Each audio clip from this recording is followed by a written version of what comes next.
Boa noite, Mário. MJ. Ele fala o seguinte, os colegas são desqualificados, ele falou isso, ele está perguntando se você disse que os colegas são desqualificados. Eu não entendi assim, mas eu quero que você explique. Claro. Boa noite, Mário Jefferson. Tenho um grande respeito e admiração por você e todos os colegas. Não são desqualificados. Aliás, essa denominação jamais utilizaria em prol dos meus colegas que estão lá na fronteira, né, que estão na fronteira do trabalho. Enquanto muitos da diretoria, né, vão buscar bênção, beijar a mão do prefeito, muitos colegas que estão em comissões, trabalhando na ética e prerrogativa, estão atendendo a população de Guarulhos e os próprios advogados e sendo traídos com o seu trabalho em busca de cargos e boquinha na prefeitura. Isso vai acabar na nossa gestão. Então, nós vamos ampliar, melhorar a qualidade da prestação de serviço que é dada pela OAB aos advogados. A qualificação dos colegas vai ser aperfeiçoada. Nós temos que deixar bem claro e cortar na carne. Nós não podemos colocar um colega na comissão de prerrogativa ou na comissão de ética sem que ele tenha uma experiência mínima para analisar esses casos. Márcia? Naquela função, por exemplo. Isso. Eu realmente sou obrigada a te falar que não entendo muito de prerrogativa, né? Então, no caso, seria um bom curso para que eu pudesse me especializar, soubesse mais quando os meus direitos estivessem sendo violados. Perfeito. Então, Aliás, Márcia, nós já fazemos um curso aqui desde 2007, eu tenho a comprovação disso, né? Desde um curso de prerrogativas. E só este de 2016 para cá, nós formamos 193 colegas, e aí, Márcia, a vergonha para a OAB atual é que não nos deu espaço. Não nos deu espaço. Eu tive que fazer estes cursos no escritório, né, do Dr. Eduardo Caetano, advogado associado, que tem um espaço maravilhoso, né, que comporta 60 advogados. Aqui, ao Dr. Eduardo Caetano, fica o meu agradecimento por ter permitido ao advogado de Guarulhos e região vir assistir um curso que era feito e que nasceu dentro da ordem e é gratuito. Tá? Então, o aperfeiçoamento do advogado, do agente de prerrogativa, é para servir melhor. Sabe por quê, Márcia? É o seguinte, aqui em Guarulhos nós temos, vou dar um exemplo rápido, nós temos uns casos que normalmente acontecem aqui. A entrada de pessoas no Brasil via a imigração. A Polícia Federal barra. E fica aquela tramitação e o familiar liga para o advogado não tem acesso ao cliente, que não está nem no Brasil, nem no exterior, está no limbo. Então, o advogado não tem acesso. Então, é um conflito nacional e internacional com agentes, né, federais, e que eu tenho que mandar para atender o colega lá, alguém que tenha, primeiro, uma capacidade de compreender aquilo e lidar com aquilo. Eu não posso pegar um colega pelo braço e dizer, olha, nomeio você para atender esse caso. Não funciona assim, porque eu boto o colega numa situação ruim. Sim. Né? Sim. É nesse sentido, então. Precisamos saber bem de perto o que vamos ter que fazer lá para poder fazer bem feito, né? E eu acredito que esteja respondida a pergunta. Me fala uma coisa, você tem algum projeto para o exercício irregular da advocacia? Eu vejo, por exemplo, até mesmo no Facebook, muita gente dizendo que é advogado e não é advogado. Advogado dizendo, eu sou advogada, entregando cartão como advogada, e não é advogada. Você terá algum projeto nesse sentido? Porque eu acho que desprestigia até mesmo a classe, né, esse tipo de... Márcia, eu vou te dar uma informação que você vai ficar surpresa. Assim, o fato de o Edson Bello, né, ser especialista, o único especialista acadêmico no Brasil sobre defesa dos advogados, e falo isso porque defendi uma tese de mestrado na PUC sobre isso e está publicado. A gente não tem que ter vergonha daquilo que sabe, a gente tem que ter vergonha de dizer aquilo que não sabe. Então, neste contexto, eu posso afirmar para você que isso já foi feito. Na gestão passada, eu entrei com 5 inquéritos policiais contra mas contra pessoas que eram bacharéis ou despachantes, que exerciam irregularmente a atividade. Se você quiser, amanhã eu posso te dar, inclusive, o print desses procedimentos que estão no GCRIM, eu passo para você. Então, assim, Márcia, isto é uma defesa da prerrogativa, porque a OAB tem o dever de zelar pelo mercado de trabalho Logo, todos aqueles que não forem advogados ou estiverem, né, suspensos, né, pela ética, não podem exercer advocacia. A gente tem que combater isso. Né? O mercado de trabalho do advogado já é bastante competitivo entre nós. Logo, não é possível que pessoas que não sejam advogados exerçam isso. E, portanto, a comissão de prerrogativa vai abrir inquérito, pedir a instauração de inquérito para apurar esses exercícios regulares da profissão destas pessoas.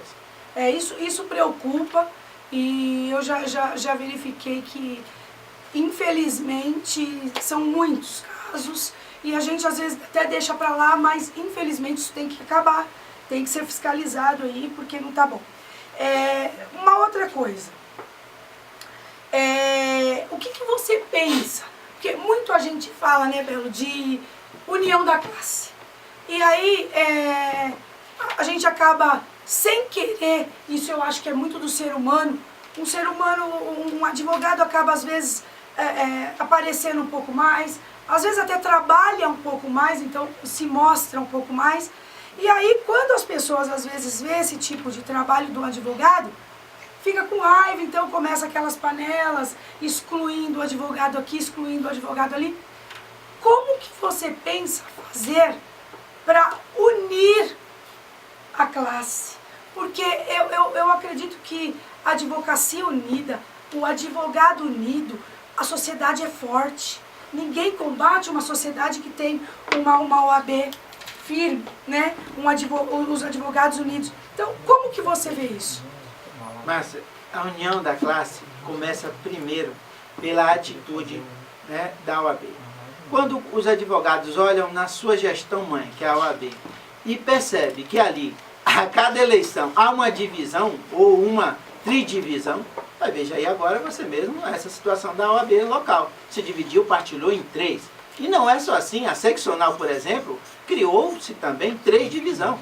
Então, assim, a discussão dentro da OAB tem sido muito mais política, de interesse grupal, do que de interesse da classe. Então, a união vai começar a partir do momento em que, primeiro, a diretoria realmente tiver o compromisso de trabalhar para a advocacia. Segundo, trazer, como nós estamos fazendo agora, Márcia, estamos contemplando na nossa chapa colegas de todas as regiões de Guarulhos. Uma das nossas colegas, a doutora Silvia Regina, tem um escritório no Taboão. Né? Assim, e mais, Márcia, a OAB virou, na realidade, um centro onde determinadas pessoas não têm acesso, se você não rompe com o sistema. Então, assim, quando, por exemplo, Márcia, você pode ser, se não for amigo do rei, você pode ser uma candidata a presidente da OAB. Assim, poder todo mundo pode, mas você precisa ter apoio. Mas se você estiver dentro do grupo e não esperar a sua vez, mas escuta, você colocou uma coisa muito boa. E aí o mérito fica onde? Márcia, nesses 17 anos, eu já tenho mais de 100 procurações da OAB seccional e de Guarulhos para defender os advogados. Mais de 1000 atendimentos nós já fizemos. E mais, Márcia, os presidentes passam, mas o trabalho do Edson Belo não passa. Porque agora mesmo eu estou aqui e ao mesmo tempo estou acompanhando processos de gestões passadas. Então eu fico muito contente quando os colegas de Guarulhos nos procuram. E o papel do Edson Belo é buscar esta união. Esta união vai ser feita, Márcia, sabe por quê? Vai ocorrer? Vai ocorrer porque nós vamos trabalhar verdadeiramente para a advocacia e um trabalhador, Márcia, quando vê um outro trabalhando, se junta a ele. Não foge, mas quando vê trabalhando com garra, com vontade, com ideologia, não usando o trabalho, como acontece hoje, não é só na OAB Guarulhos, de passagem, pega hoje o seu trabalho, você pega o seu trabalho, enquanto você está trabalhando ali, você faz um trabalho maravilhoso, digno de mérito, tem lá meia dúzia buscando uma boquinha ali, tal. Mas escuta, que negócio é esse feio? Que moralidade é essa? Mas isso vai acabar. Me diz uma coisa, chegou uma pergunta aqui. Na sua opinião, a atual gestão foi elitista? Márcia, eu não usaria esse nome elitista por conta de que a gente usa essa expressão e a gente tem que saber bem o seu teor, né? O seu conteúdo. Eu gostaria de usar uma expressão que é uma gestão que se formou a partir de um grupo político partidário. Tanto que o primeiro, não demorou muito, o tesoureiro já saiu para assumir um cargo na prefeitura. Outras situações ocorreram, é conhecido de toda a advocacia. Mas não pode ter sido porque ele tinha uma afinidade e não teve nada a ver com a OAB? Você acredita que não? Como que é? Assim, mas, vamos explicar isso direitinho. Assim, é importante que todos os advogados possam estar, né, desenvolvendo o seu trabalho onde se sentir bem. Seja dentro da OAB, seja dentro da prefeitura. Mas o que acontece é o seguinte, a gente precisa deixar bem claro que nós estamos servindo primeiro a ordem e eventualmente você pode sair para servir uma outra ideologia, um outro partido, uma outra causa. Até aí tudo bem. Então, esta gestão, para além de elitista, ela foi partidarizada politicamente. E Márcia, hoje eu fiquei muito descontente com isso, porque eu não quero, né, fazer uma campanha política contra partido político. Eu quero fazer uma campanha política contra você, meu colega da chapa contrária, doutor Eduardo Ferrari. Vamos debater, vamos discutir as questões da ordem, vamos para um debate público com os advogados, ser arguído, né, sabatinado arduamente, apresentando propostas. Porque esta é a verdadeira eleição dentro da OAB. Enquanto nós tivermos eleições que são feitas por partido político contra nós, pobres advogados, digamos assim, em termos de poder político, né, fica difícil, mas nós temos que persistir. E nós persistiremos e venceremos, Márcia.